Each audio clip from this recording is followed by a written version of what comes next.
Everybody, the quorum being present, I now call to order the January 22nd, 2026 meeting of the Hudson Park Trust Board of Directors. Please note that the meeting is being shown live via Zoom and is also being recorded. And the video will be posted on the trust website. And a stenographer will provide a transcript of the meeting. The directors have received the agenda materials in advance of this meeting and are free to ask questions or comment at any time on the action items submitted for approval today. I note that the board memos and resolutions on today's agenda have been posted on the trust website in the link entitled Board Meetings, Bylaws, and Other Material under Board Agendas and Minutes, and thus are available to the public. There are 4 items on the consent agenda. 1, approval of minutes and ratification of the actions taken. First off, it's okay.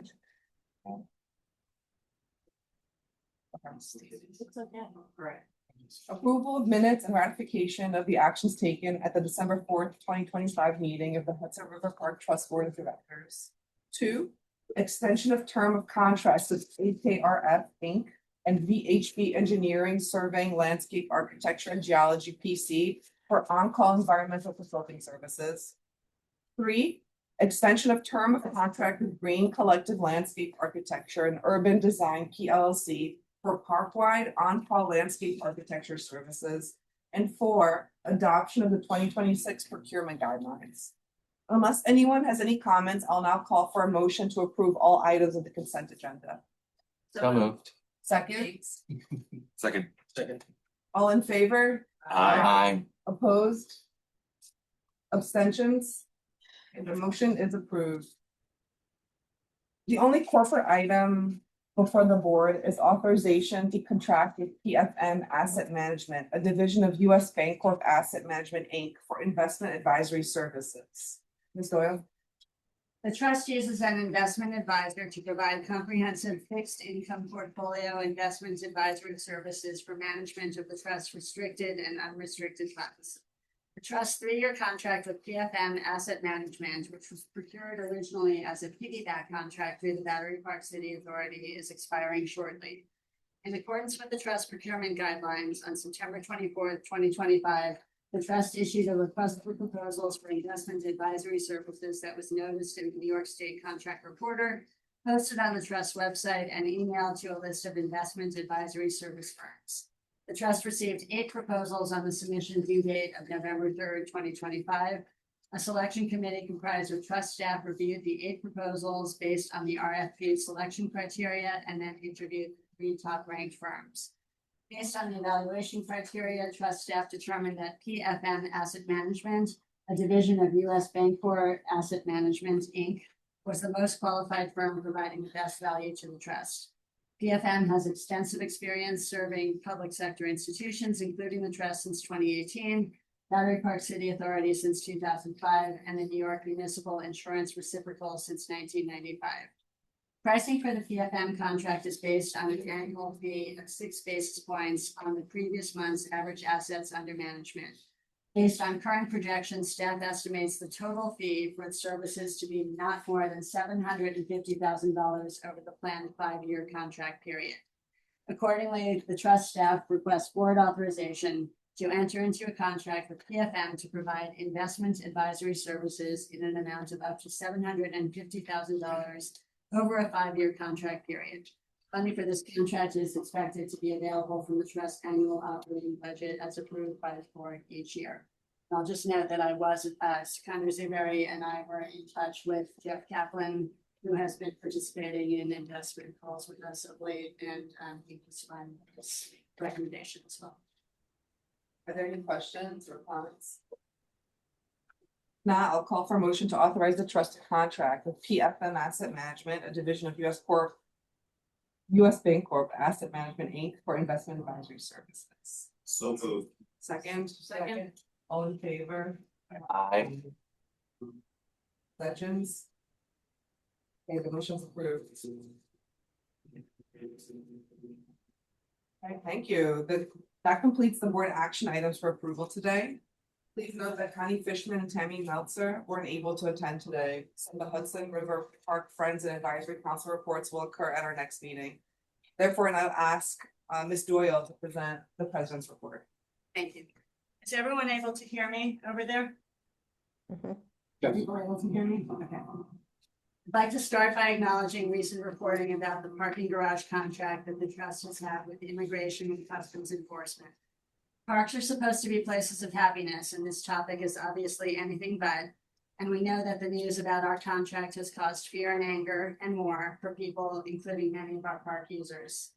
There's a large federal building near Pier 40, and as you know, and as we've also stated publicly, ICE has had a series of parking contracts at this pier dating back to the early 2000s. The trust's current contract, which dates from the Biden administration, was for 5 years, and the contract is due to expire later this year. For previous conversations with the board, we've publicly stated this week that we do not intend to renew or enter into a new contract with ICE once it expires. Excuse me. This has been widely covered by the press in the past 2 days, as you've seen. We've also communicated proactively with our advisory council and with ball field users and with Hudson River Park friends. Many of you have also gotten questions and calls directly. We've been working with the parking garage operator to direct any communications to HRPT staff, and we will do our best to communicate transparently, but also within the context of our contractual requirements. We want to be clear that the contract is strictly limited to the provision of parking spaces. In alignment with city and state policies, the trust does not engage with, assist, or participate in any immigration enforcement activities. And importantly, we have also not observed any changes with respect to the use of the space for parking.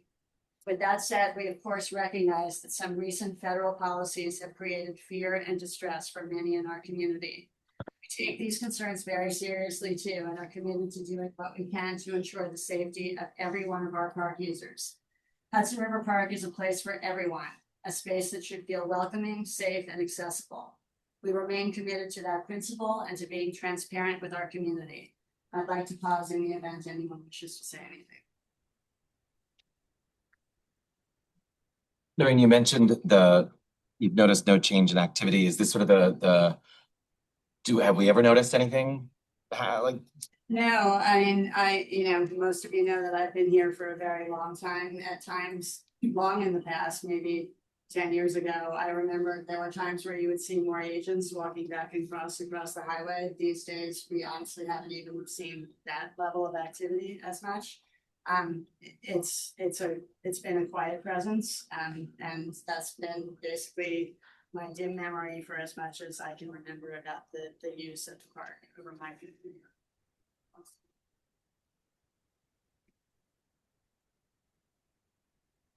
And all the terms and requirements of the existing lease are being met. Yes. Are being complied with. Yes.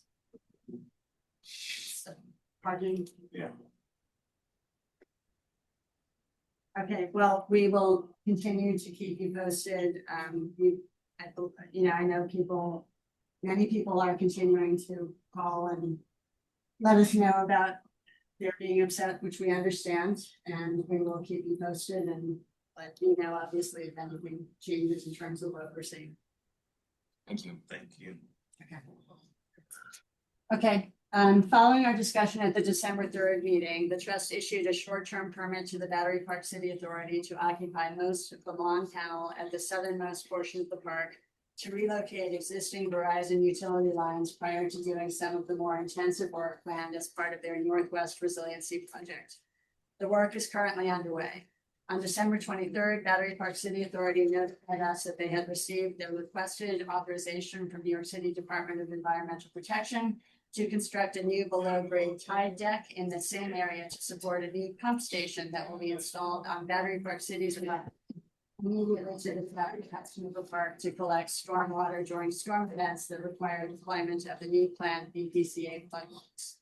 Staff will shortly be issuing an amended permit to the existing short-term permit that will allow for the expanded tide gate construction on our property to occur. As with the current activities now underway, this work will not interfere with pedestrian access along the Esplanade or bicyclists on the adjacent New York State DOT bikeway. Looking ahead, the Trust and BPCA are still coordinating on future work stages that will require long-term construction permits from the Trust for use of both a portion of the estuarine sanctuary between Battery Park City's northern border and Pier 25, and a larger zone inclusive of the Esplanade area or some of it at our southern border.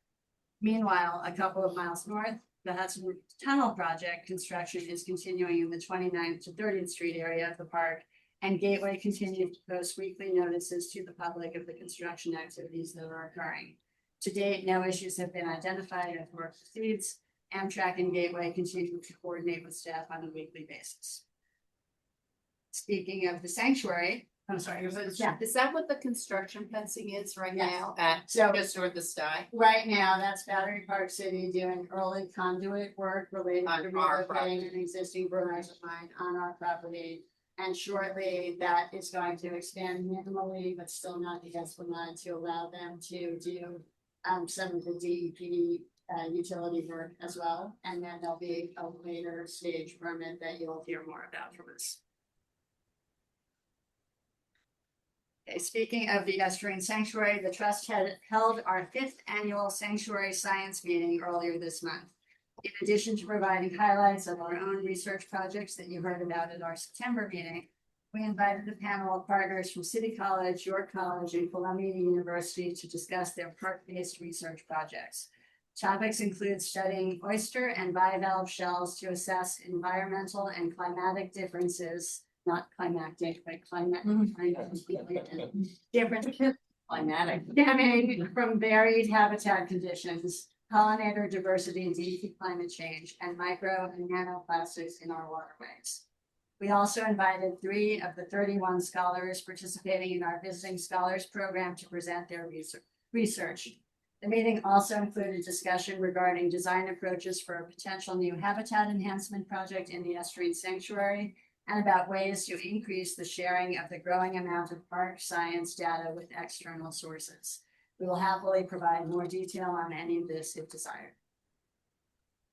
I also want to update the board on the status of the 2 potential future sales of development rights that I've discussed with directors in the past.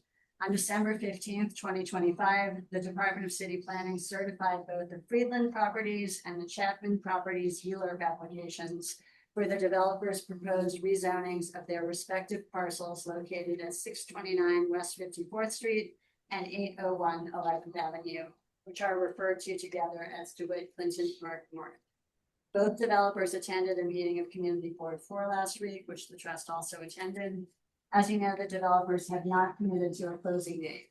Instead, we worked with them to execute a binding agreement in which each agreed to only purchase excess development rights from the trust and not another property owner if they decide to advance. And also that no upzoning of their respective parcels would occur without first closing on the purchase of the trust's excess rights. In addition, the trust will have to undertake a formal appraisal and conduct a mandatory significant action process, including a public hearing and comment period related to our own potential transactions if the developers advise us that they wish to proceed following ULURP. The developers have each agreed to a protected floor price of no less than $200 per square foot for the future. As already stated, the final value of this any potential future sales would be based on the full appraisal that we would conduct. And if at any point the trust decides that the value is too low and not in the best interest of the park, the trust gets declined to sell the development rights. The trust is committed that its highest priority for the funds ultimately received would be towards construction of public infrastructure and park space at Pier 76, which is located within Community Board 4, a few blocks away from the sales, so potential sales. Pause there. Okay. We're selling from an adjacent pier? I forget, is there a restriction as it relates to what pier? We inventoried available development rights at a number of piers because we don't know if somebody by the time any future sale. We want to be ready for that. Yeah, so we have the flexibility in what we've been doing to try to be able to sell from any place, because it could be 8 years from now, or whatever. So we don't get a lot of these opportunities for us, but they're important ones to potentially take advantage of if we can for public funding. Excellent.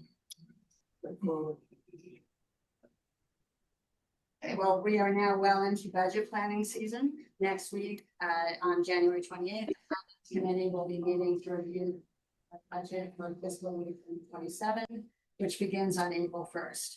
Together with Sikander, I will be presenting the budget to the Finance Committee in detail in accordance with state finance law. Following the meeting, the preliminary budget will be posted on our website and at 5 locations throughout the park, including the Pier 40 lobby. In March, the Finance Committee will reconvene to review any updates to the budget before it is brought to the full board for consideration and approval.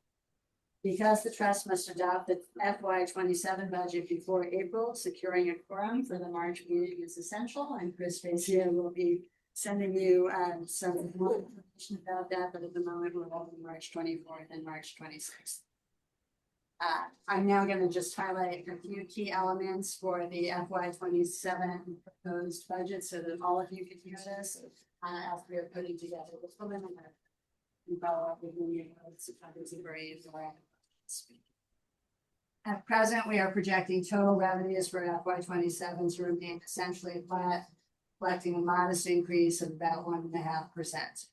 Operating expenses are expected to increase by about 7%, driven in part by a potential large contract that we are proposing to assist us with managing the extraordinary events that will be occurring on and around July 4th this year, due to the 250th anniversary of the signing of the Declaration of Independence, the naval and small ship parades, and the World Cup soccer tournament. After accounting for these expenses, the budget is expected to reflect an operating surplus of roughly $4 million before we add in our anticipated capital maintenance expenditures. On that front, many of the Marine and Pier 40 capital maintenance projects originally scheduled for FY 26 are now planned for FY 27, due in part to delays in securing marine permits and procuring this construction subcontractors. But the billing pace at Pier 40 has already picked up significantly now that construction throughout the garage and in other places throughout the pier has commenced. As a result, approximately $40 million in capital maintenance work is now projected for FY 27. Of that $40 million, approximately $12.9 million will be funded through remaining Pier 40 development rights funds and $4.6 million through other reimbursements. The remaining balance will need to be supported by a combination of budgeted FY 27 operating surplus and the trust reserves. Are the delayed marine permits? You have company. Everybody has company as far as regulatory approval going. But everybody has been very responsive. So Okay, good. We submitted a lot of peers at once, and we've had to answer a few questions too. Spending on new capital projects, chiefly the estuarium and a portion of the area from West 29th to West 44th Streets in FY 27. It's expected at about $8.9 million. Largely, we're in the design phase right now rather than the construction phase, so the amounts are lower, reflecting that. With about $8.2 million of that $8.9 million expected to be funded through available government and restricted sources. After accounting for all unreimbursed capital and capital maintenance expenditures, the expected FY 27 operating surplus would transition to an expected net deficit of approximately $20.8 million, which would be funded by accumulated surpluses from previous years. Again, we'll have a more detailed discussion with the Finance Committee next week, and we'll share the full proposed budget with all directors in March. Boss? Okay. Nothing's ever going on around here. There's a lot going on. Yeah. That was a joke. Snow removal coming too. Yeah, this weekend. Planning for that too. Okay, in your board packet, we provided you with a copy of the financials for the first 9 months of the fiscal year. Total revenues for this period were just under $36.4 million, and expenses, including capital expenses and equipment purchases net of reimbursements, were just under $26.8 million. The trust has filed both its annual Minority Women Business Enterprise (MWBE) and Service Disabled Veterans goal plans with the state on January 15th, 2026.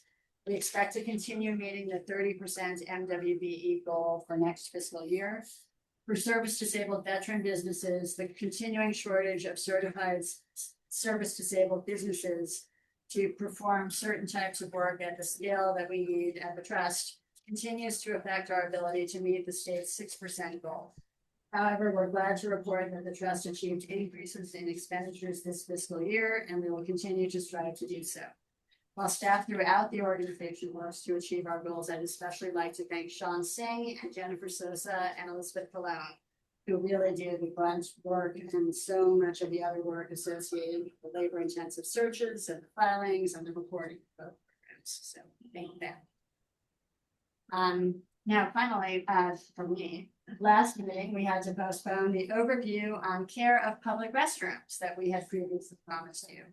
The idea of the presentation stemmed from discussions that we had with some of you to show sort of a lens into aspects of how we care for a very complicated park. Over the years, we've spent quite a lot of time with you talking about new design and construction projects, about financial and legislative challenges, and a lot of our great science and education and public programming. But we've traditionally spent less time talking about day-to-day park operations, things like composting and trash removal and keeping pipes from bursting and plants and snow removal and more. And these are the types of things that are, of course, what our visitors notice first and most instantly when they enter the park. And they're the types of things that they notice instantly if they're not done well. And now that we're a mature park and we're doing less sexy new construction, they're the types of things that are really, the majority of our staff is going to spend more and more time doing. So I've asked Rob Rodriguez, who is our Executive VP of Park Operations, to provide a restroom overview for us now. Great. Thank you, Noreen. Good afternoon, directors. Public restroom management reflects the interconnected nature of our work across public safety, maintenance, infrastructure, design, and customer service. Many of you know this intimately, I know. Public restrooms are among the most essential amenities we provide. For many visitors, their availability and condition directly influence how long they stay in the park and whether they feel welcome. At the same time, they are some of the most complex and resource-intensive facilities we manage. Something anyone who's managed a household bathroom can appreciate, just multiplied many thousands of times, right? Currently, the trust maintains 8 public restrooms, with a 9th scheduled to open this year at Pier 97. During our peak season from April through October, some of our restrooms are open from 6 a.m. to 1 a.m. Restroom hours generally align with athletic facilities, permitted events, tenant operations, because as we've learned, the park really never sleeps. So multiple teams at the trust are involved in actively managing our restrooms. Parks Enforcement Patrol, our public safety team led by Chris McGann, Chris is here tonight, provides overall safety and opening and closing procedures. Our operations and maintenance team manage the cleaners, the cleaning schedule, ordering and restocking of supplies, and the administrative support of contracts. The facilities department maintains the vehicles, as well as making all the repairs to any broken fixtures. And the design and construction team handles the larger improvements, the long-term capital. It takes all eyes all the time to effectively manage these facilities. As you know, restroom cleaning is performed through our contract with New York State Industries for Disabled, NYSID. They are a preferred source vendor through the state contracting system. We operate 2 daily cleaning shifts park-wide, 24/7, or 7 days a week, year-round. Pier 40 is our operations hub, and every day the cleaning staff begin each day at Pier 40, outfitting our small Motrec vehicle, the toilet paper, detergents, and all the other supplies. We avoid using the traditional full-size vehicles that you would find in most traditional parks. When the cleaners arrive to restrooms, they inspect, they clean, they report conditions that need immediate attention. They document their work in real time using a mobile application that we've procured and tailored to our unique needs. Each restroom receives multiple cleanings per day, including a daily deep clean, and our maintenance staff restock janitorial closets weekly. To try to make this a little more concrete, I want to kind of walk you through a typical busy summer day. And we'll use Gansevoort, but any of them can be applicable here. So at 6 a.m., Gansevoort restroom opens alongside the athletic field, the dog run, the fitness station, the passive use areas of Gansevoort, like the beach. At that hour, you may find permitted users arriving to use the facilities, to use the field. If not, there's usually a pickup game or people already exercising at the park. We may have joggers, walkers eagerly waiting to use the restroom facilities as we're opening. Pepin opens and closes these restrooms during the overnight shift. And assuming everything went well as planned the night before, the facility is clean and ready to use at opening. Sometimes restrooms are occupied within minutes once they're open. Sometimes with individuals seeking to use them for washing or for shelter to get out of the weather. Sometimes there's a line forming before we even open. By mid-morning, usage at the restroom increases steadily. Our food concessionaire is now open. Dog walkers, neighborhood residents, park visitors arrive, and the staff continue repeat cleanings, often while the restrooms have to remain open and in constant use. This is also when we begin to see more creative interpretations of what a restroom can be used for, including smoking inside stalls or just using the space for activities it was not designed to accommodate. As the day moves into afternoon and evening, the usage intensifies further. School groups, after work recreational users, tourists, athletic, cultural, and educational programs may overlap. The golden hour is typically the peak use of the park. And then during this period, the staff coordinate closely with PEP to address quality of life issues, including substance abuse, individuals experiencing emotional distress, or people seeking temporary shelter in restrooms, sometimes with a surprising number of personal belongings. The cleaners get one more cleaning in between 10 p.m. and midnight before we close that restroom at 1 a.m. While most situations are resolved through escalation and assistance, there are times when frustration is taken out on the facility itself.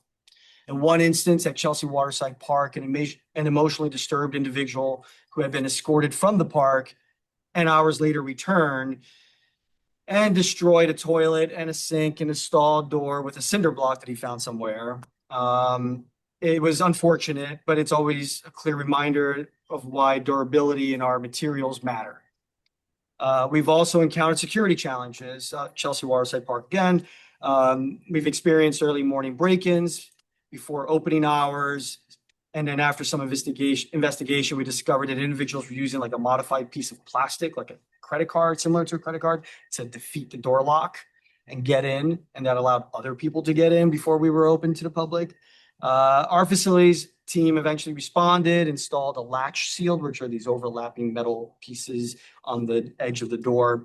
And that pretty much solved that problem for us. So it just reinforces that, problem solving skills go beyond whatever your job description may be, whether it's investigative or actually figuring it out. So all of this reinforces a key operational goal for us, which is we work very hard to keep restrooms open and available and to avoid full closures whenever possible, even when the circumstances test that goal. From January through December 2025, PEP responded to approximately 227 calls for service inside Hudson River Park's restrooms. Importantly, the vast majority were non-criminal. Only 10 involved criminal complaints. 84 were quality of life issues. 5 involved medical emergencies, including overdoses. The largest category, about 128, were public welfare responses, where PEP officers assessed conditions, provided assistance, and restored safe use of the facility. As you can imagine, this level of activity results in significant wear and tear, frequent vandalism, and an increased need for cleaning and rapid repair. In response, as the board approved in December, we are operating under a 1-year, $1.4 million contract with NYSED. This contract provides 9 employees, including supervisors, working across 2 shifts, 7 days a week, year-round. It represents an increase over prior years and allows us to expand cleaning frequencies during peak usage times by assigning staff to defined roles as to how we have been doing it, which is rotating throughout the park, right? So this will reduce travel time between the restrooms. It increases the amount of time staff spend at each restroom, improving both conditions and customer service. Over the years, and we talk about this often, our facilities team and our design and construction teams have worked to standardize restroom fixtures as we build them and as we replace them. This allows us to maintain appropriate attic stock, thank you, reduce downtime, and complete repairs efficiently. Our facilities team can repair nearly anything in-house. supported by some investments that we've made, like a commercial hot water jet for severe plumbing clogs. But when issues exceed internal capacity, our design and construction team, led by Kevin Quinn, engages on-call contractors to manage the larger repairs or system upgrades and improvements. We've also trained staff in incident reporting and de-escalation techniques with a strong emphasis on dignity and understanding personal circumstances. PEP plays a critical role in assisting people in need and coordinating social services and medical support to the city's network. And I have to say, PEP does an excellent job in this every day throughout the park, not just at our restrooms, especially now in the winter season. In closing, public restrooms may seem like a narrow operational issue of focus, but they reflect the broader realities of managing heavily used urban parks. They require constant attention, coordination across multiple departments, and a careful balance of access, safety, cost, and dignity. Our staff works extremely hard to keep the park clean, safe, and welcoming, and we appreciate the board's continued support. Thank you.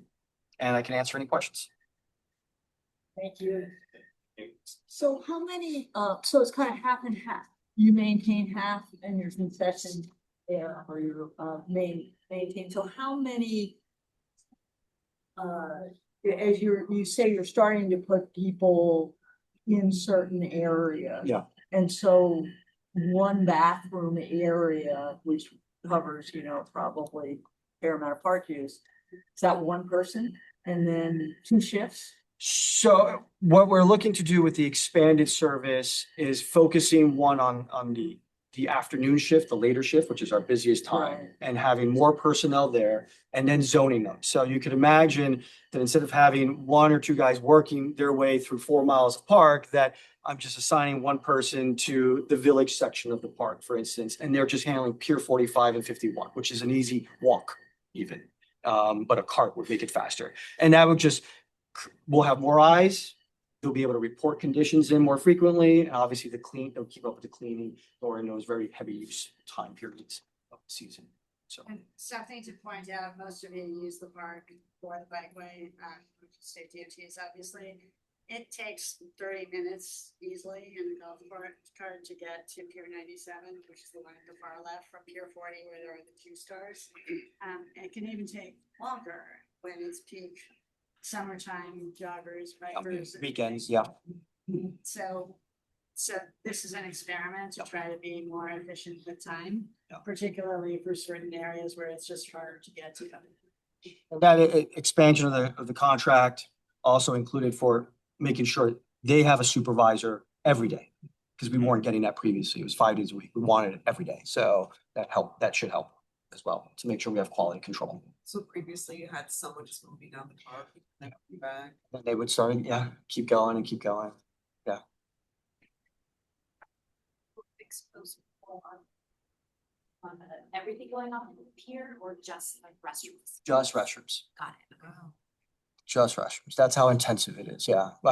You may remember the other major contractor we have with Dofun. They handle ground sanitation throughout the park. So they'll handle all the garbage cans and cleaning and all of those things. NICET is strictly just restrooms. Bit more. So NICET is a preferred state vendor of OGS, New York State Contracting. There's only a few companies that are on that list that we have to go to before we go out to other folks. So you'll remember from your procurement guidelines, the state has tiered requirements. And there's a select number of vendors that have a social services goal that is in addition to doing the service. And that's what this contract is. It is the industries for the disabled, so its goal is to put people to work who have difficulty finding employment because of their disability. And so we're a very good receiver for this type of work. And we work very closely with their management team on trying to make sure that we can get the right person to do the right thing, which is challenging if we also require them to be able to drive one of our vehicles, as you can imagine, right? So that's a challenge for them and for us and everybody involved. So this will, kind of having a zoned approach will help us kind of reduce some of that condition. So it's a unique contract It has its challenges. We make it work every day. You know, I think sorry, Pam. Yeah. I think two things here. One, the use all sounds normal and also incredibly boring, and your team and you and the team have my sympathy. However, I want to, really compliment your change in approach here. Just because obviously the level of service that we offer, like universally throughout the park, we hope we can reflect that in the bathrooms. Yeah. So I hope this fixed post zoned approach is successful and just more efficient in how we use our operations team. So I'm excited to see how this goes. And as somebody who deals in the public realm, so happy that meatpacking doesn't have public bathrooms right now. Though I think it's important to note, with our friends at the city right now, given the mayor and the speaker's interest in a sweeping rollout of public bathrooms, what it takes to maintain them is a lot. There's a lot of different ways to do it. I think that's what the other city initiatives looking at is like, does it need to always be exactly the ones that we've seen? Right. Hopefully there'll be some new models coming out that we can explore. Well, we certainly would like to hear about new models too, as you Yeah. talk about them. Yes. Yeah, and I'm sure if this was a capital conversation, Kevin, about the cost of bringing water and sewer to these locations. Yeah. Your bathrooms, wow, they look beautiful. Yeah. I wanted to get them first immediately. I wanted to get them first thing in the morning, and that didn't quite happen for all of them, but we did our best. Shiny. Yeah. There are a few where we aspire to some. There you go. I was just gonna, appreciating the complexity of people with cinder blocks, can I just give my two pet peeves? Yeah, sure. Because they're all built out, so that maybe they're kind of dumb, but as you look at like fixes, like the stainless steel looking dirty, which, never, even after it's cleaned, it makes me wonder if, I love stainless steel Yeah. for its antibacterial stuff, but makes me wonder. And then the mid latches that get vandalized make me crazy. And the latches here, we've talked about this. I love the latches here because they can't be removed like those ones that have a cylinder. And so I want, like when you guys are feeling creative, I've often wondered if like you could just mount a completely different latch somehow. Like the ones that fit in and the ones that turn just don't. I recognize that, yeah. I bet you every one of you has pet peeve about public restrooms. Yes. So. We're glad they're there. Yeah, hopefully, yes, that's it. Right, I'm admiring them.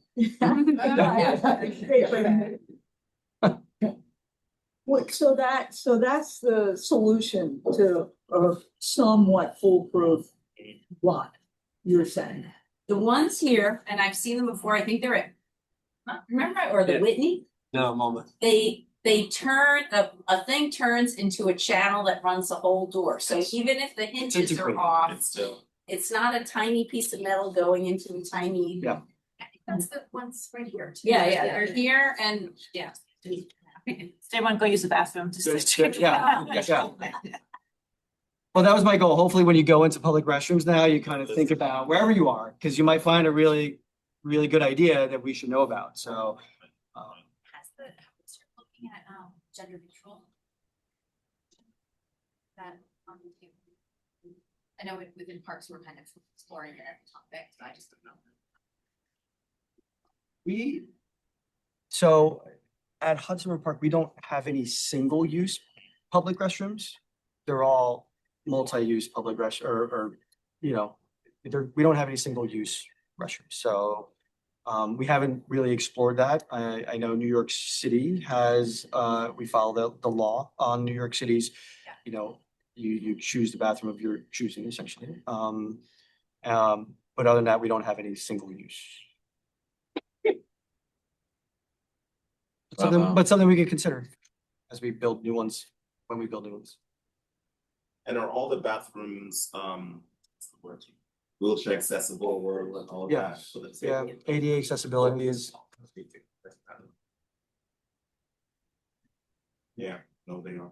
I mean, I think just overall, just again, I want to echo Jeffrey's compliments. It's, something you don't think about restrooms until you need them, but you're thinking about them. Yeah. And the approach that you're taking and describing all the ways in which you make this work for the using public. You talked about access, safety, cost, dignity. I think it's a really comprehensive and admirable sort of approach to it. There will always be issues, and also you're managing this restrooms in the context of a city with rising homelessness and like mental health issues. So those are things that have nothing to do with restrooms, but that are challenges that I'm sure have added to what it takes to keep them looking good for the using public. So bravo. Thank you.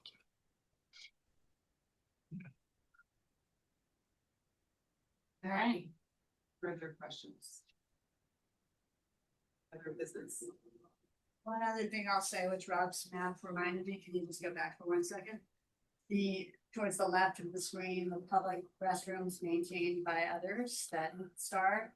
That is associated with the brand new, just opened this week, Pier 94 Sunset Film Studio. That was a collaboration. It's not part of Hudson River Park property. Those piers around there are carved out of the park. But there is a significant new public amenities that were negotiated into that lease. We got a chance to tour it. There's a really great western space of public and open to the park, or to the public on the western end of Pier 94 now that never used to be there. There's an exterior esplanade, and they used all of the parks at our request. They used all of our railing and trash cans and other things like that. So while they maintain it, it sort of visually looks like an extension of public park open space. And there's a new restroom that they are responsible for providing and maintaining too. Just a bit of, I want to give a shout out. I haven't been to it yet. I'm super excited as I live across the street, as we know. Your name was mentioned at the opening. I heard, and I couldn't be there. I had a paycheck job, you know, thing to Ms. Doyle. I want to give a props to the education team.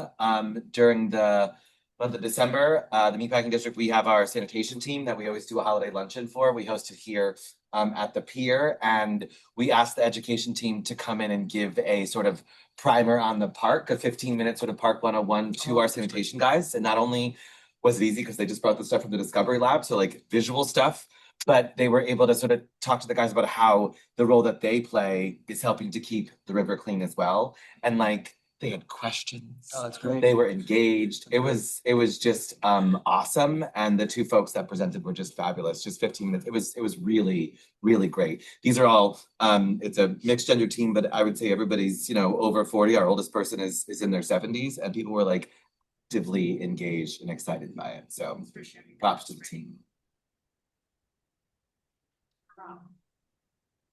The restrooms maintained by others, what's the sort of maintenance or inspection protocol between your team and them? Do you guys they just know what they need to do, or does someone kind of go check on those? Yeah.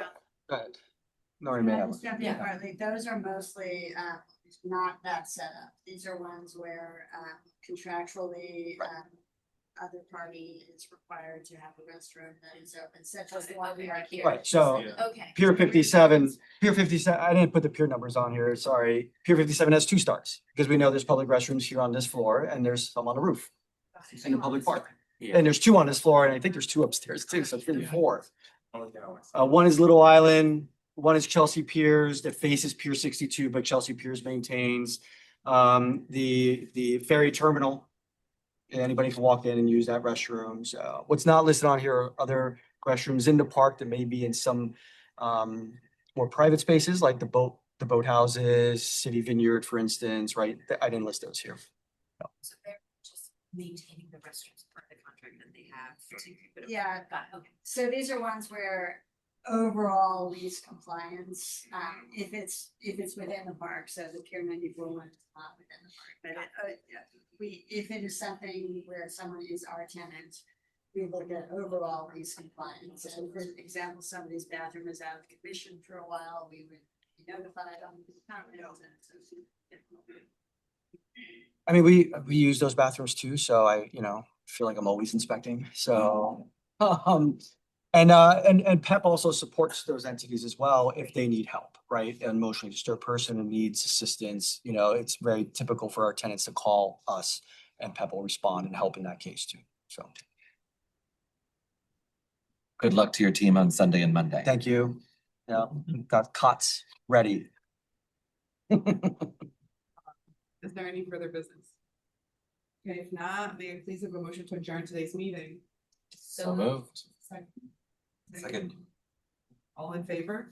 Aye. Opposed? Abstentions? Okay, the motion's approved. Thank you. This Hudson River Park Trust Board meeting is now adjourned.